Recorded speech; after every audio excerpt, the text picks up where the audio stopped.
good morning, viewers. Welcome to our morning devotion from A.C.K. Faith Eastgate Parish in Nakuru County.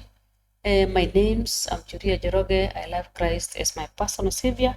My topic for today is God of new beginnings, and I will focus on embracing restoration and renewal.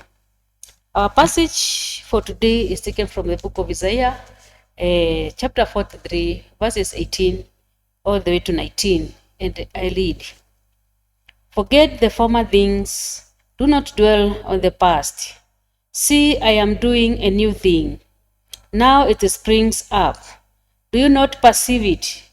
I am making a way in the wilderness, and streams in the wasteland." And that is our word for today. And let's have a word of prayer. Our Heavenly Father, thank you this morning. Thank you for the gift of a new day, O King of Glory. Thank you for giving us a chance to study your word, to hear from you, King of Father, as we continue to share the word with you, King of Glory. May you help us, may you open our minds, and your Holy Spirit may lead us through, O King of Father. And I pray this, believing and trusting in your holy name. Amen, amen. Welcome once again.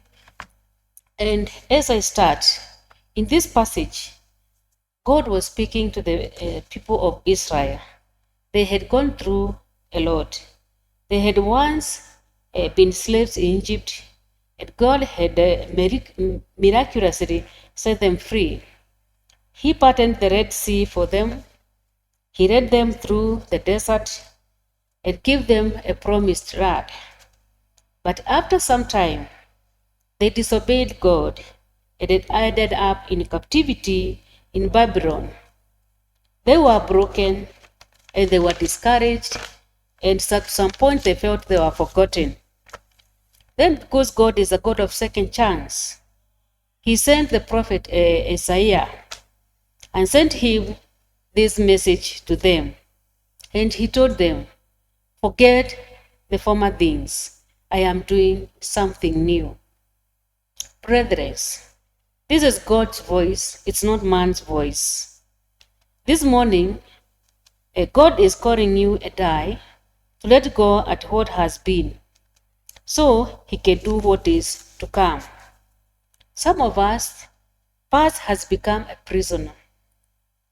Past mistakes that haunt us, past choices we made that has been haunting our lives throughout, past broken relationships that broke us, past sins that always shame us. This morning, the Spirit of the Lord says, forget the former things, not because your past didn't matter, but because it doesn't define your future. There is a new thing God wants to do in you. He wants you to give you a new heart, a new beginning, a new song, but you can't receive it with crossed hands, holding on to the past. Like the monkey who got his heart stuck in the tree. I know most of you know about this story of a monkey in the desert. He could have been free if he only let go what he was holding. Some of us are still holding on what's keeping us trapped. But this morning, God is saying, let go so I can set you free. This is the message. This same message is for us today. God wants to do something new in your life, something better, something fresh, something that will glorify his name.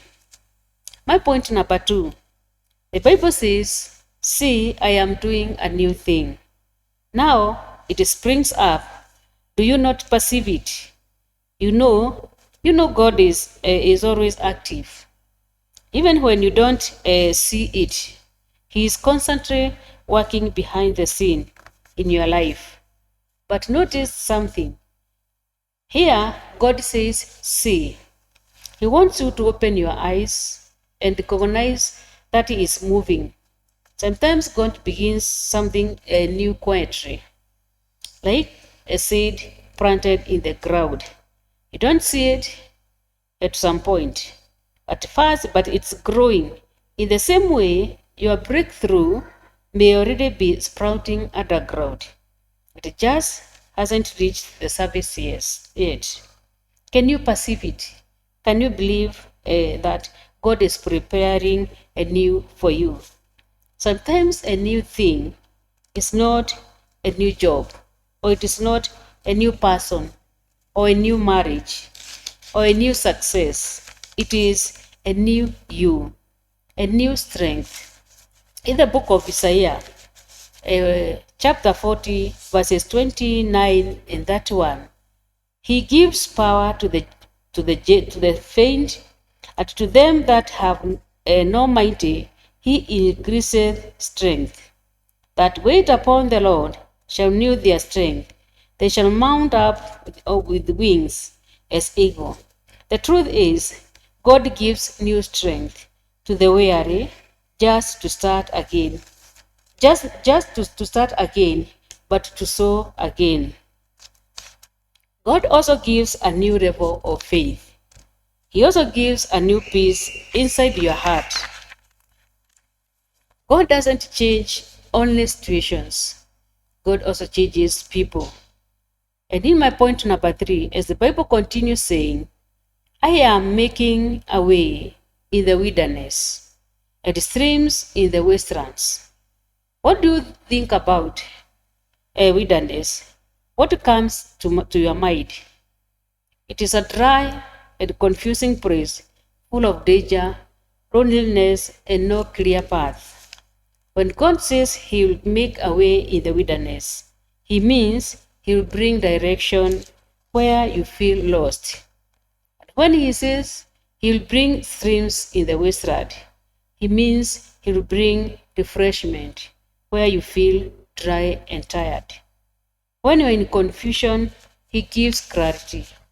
When you are weak, he strengthens you. When you are in despair, he gives hope. He can open the doors that others said are closed. Sometimes we want God to take us out of the wilderness, but often God wants to show us that he can bless in the wilderness. He doesn't just remove the struggle. He walks with us through it. He makes us stronger. There are also some practical steps for embracing the new thing. 1, release your regrets. What is done is done. And God can use even the mistakes for you for his glory. And number 2 is stay close to God in prayer. New things begin in his presence. Talk to him daily. And again, be patient. Seeds don't grow overnight. Trust God's process. Your season will come. Dear friends, don't dwell on the past anymore. Don't let yesterday pain. Don't let yesterday's regret or guilt or disappointment define you. God is saying to you, just like he's saying to Israel, see, I am doing a new thing. He's working even when you can't see it. He's preparing even if you don't feel it. He's making a way even if the dry, lonely, or confusing places. So lift up your head, open your eyes, believe again. Who parted seas, because the same God who parted seas fed thousands people. He raised even the dead. He is still doing a new thing in your life. In the name of the Father, the Son, and the Holy Spirit. Amen. Have a wonderful day ahead of you, and shalom. Till next week, God bless you.